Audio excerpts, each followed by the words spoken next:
Une étude de l'Observatoire des discriminations conclut que, en réalité, l'âge est potentiellement le premier facteur de discrimination en matière d'emploi et en particulier en matière d'embauche. Pendant des années, l'âge a été considéré comme un critère tout à fait naturel de sélection et de distinction sur le marché du travail par tous les acteurs concernés. Quelle est l'ampleur du chemin à parcourir pour éliminer les préjugés contre les jeunes et les seniors?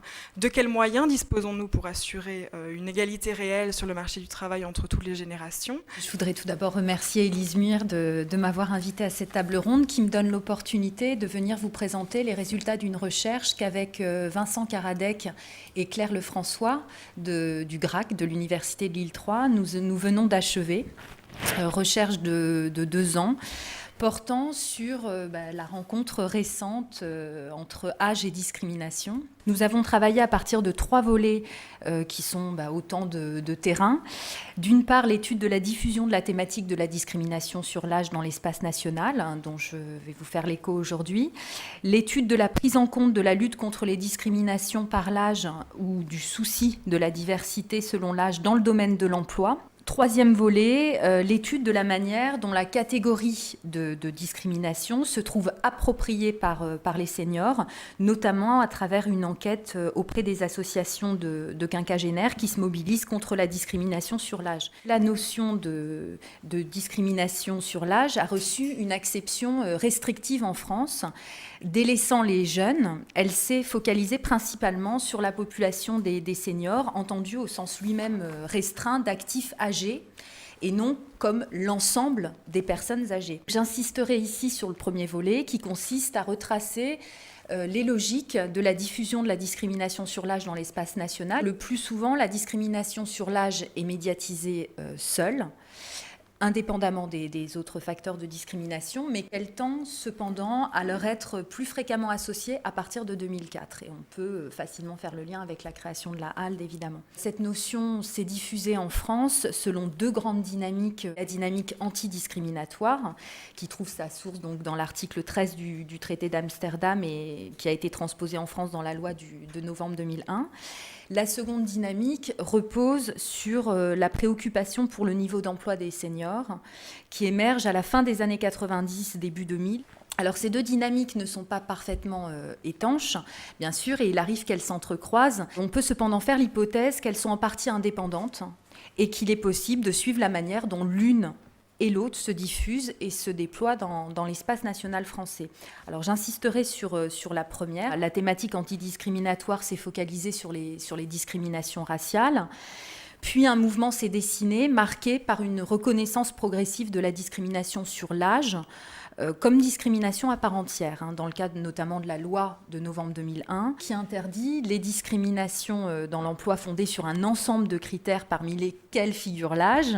Mais il faut bien admettre que la présence de l'âge dans cette liste n'avait à l'époque rien d'évident. L'âge était encore très périphérique dans la lutte contre les discriminations, focalisé sur le critère ethnique et sur le critère de sexe également. D'autre part, l'idée que l'âge constituait dans le domaine de l'emploi un critère spécifique était très présent, puisqu'avant d'être un facteur de discrimination, il constituait, comme le souligne Marie Mercabrin, un critère de protection. Deuxième étape majeure après la loi de 2001, dans la reconnaissance du critère d'âge en tant que motif de discrimination, c'est bien sûr avec la création de la HALD. Mais là encore, on sent non pas une hésitation, mais une ambivalence à partir de la notion même de discrimination. L'âge va bénéficier à ce moment-là d'un traitement assez paradoxal. Il se trouve pleinement reconnu, tout en restant peu visible. L'étape qui a suivi la mise en équivalence des différents motifs de discrimination a été la mesure de leur importance respective, et même si les classements produits ont été assez variables, l'idée qui s'en dégage, et tu le soulignais tout à l'heure Élise, c'est que l'âge constitue un critère important de discrimination, voire l'un des plus importants. La question de savoir quelle place l'âge doit occuper dans le champ des discriminations demeure un enjeu social, tant dans les pratiques que dans les usages discursifs de la notion de discrimination. Donc voilà, on peut se demander si on ne se trouve pas aujourd'hui à un moment de basculement pour ce qui concerne le recours aux critères d'âge dans les politiques sociales et dans la régulation des existences.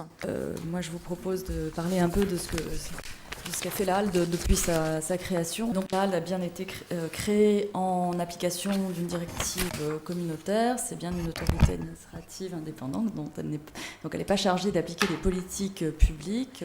Elle est bien là pour accompagner les victimes pour faire valoir leurs droits en matière de protection, c'est-à-dire le droit de ne pas être discriminé. La HALD, comme cela a été très bien dit, est compétente pour traiter des discriminations qui peuvent intervenir sur les quelques 18 critères de discrimination reconnus par le droit français. On utilise les deux volets du droit, c'est-à-dire régler les situations qui ont, a posteriori, de discrimination qui ont pu être avérées, et puis en prévention, informer sur ce droit, et puis à partir du diagnostic qu'on peut tirer du traitement des réclamations, proposer éventuellement des bonnes pratiques. Je me propose de vous parler successivement de ces deux volets d'action de la HALD. Je regrette beaucoup, mais je vais vous parler, s'agissant des réclamations, essentiellement des réclamations liées à l'âge senior. En comparaison avec les deux principaux critères pour lesquels nous sommes saisis, l'âge apparaît peu représenté. S'agissant de l'âge, 26 délibérations seulement. La très grande majorité concerne l'emploi. L'âge d'une personne ne doit pas être pris en compte dans les choix des employeurs, qu'il s'agisse de recrutement ou d'évolution de carrière ou de sortie d'emploi. Qu'est-ce qui doit être pris en compte? Ce sont les compétences et la capacité à occuper un poste. Le premier cas, ça a été les fameuses offres d'emploi qui mentionnaient des limites d'âge. Donc là-dessus, c'était une des premières délibérations de la HALD, évidemment, qui a demandé que soient supprimées toutes ces mentions d'âge dans les annonces. C'est la suppression des limites d'âge également dans les textes qui régissent les concours d'accès à la fonction publique, avec quelques exceptions, mais d'une manière générale, tout cela a été quand même assez rapidement nettoyé. Et on recommande par exemple à nos partenaires, employeurs, intermédiaires de l'emploi, de supprimer les mentions qui peuvent être indirectement discriminatoires, telles expérience de temps ou tant d'années, par exemple. En revanche, il est tout à fait légitime de mettre une expérience confirmée. On va regarder quels critères effectifs l'employeur a utilisés pour soit recruter, soit promouvoir ou prendre une autre décision de carrière, et voir si la mesure prise est bien proportionnée à la situation donnée. Un exemple, la HALD a reçu une plainte pour discrimination d'une personne de plus de 55 ans qui avait été licenciée pour faute technique. Quand elle a instruit le dossier, la juriste de notre service juridique a vu s'est aperçu que le réclamant ne s'était pas vu proposer de formation, d'adaptation pendant les dernières années. De fait, il était disproportionné de mettre en avant cette faute technique dès lors que les moyens n'avaient pas été pris par, en l'occurrence c'est un employeur public, pour maintenir la qualification de cette personne. Comment arriver à rassembler ces éléments qui permettent de laisser présumer qu'il y a bien eu là quelque chose qui pourrait se rapprocher d'une discrimination? Ce sur quoi nous travaillons maintenant, c'est l'élaboration d'une méthodologie qui consiste à recourir aux statistiques, c'est-à-dire de demander par exemple à une entreprise de fournir des éléments, et ça elle peut le faire sur la structure d'âge par exemple par emploi de son personnel, et puis une fois obtenus ces éléments, mais il faut les comparer alors à quoi? Dans certains pays, ce qui est utilisé, c'est le bassin d'emploi pertinent par rapport à ce qu'est l'entreprise, mais on peut comparer à d'autres ensembles de références.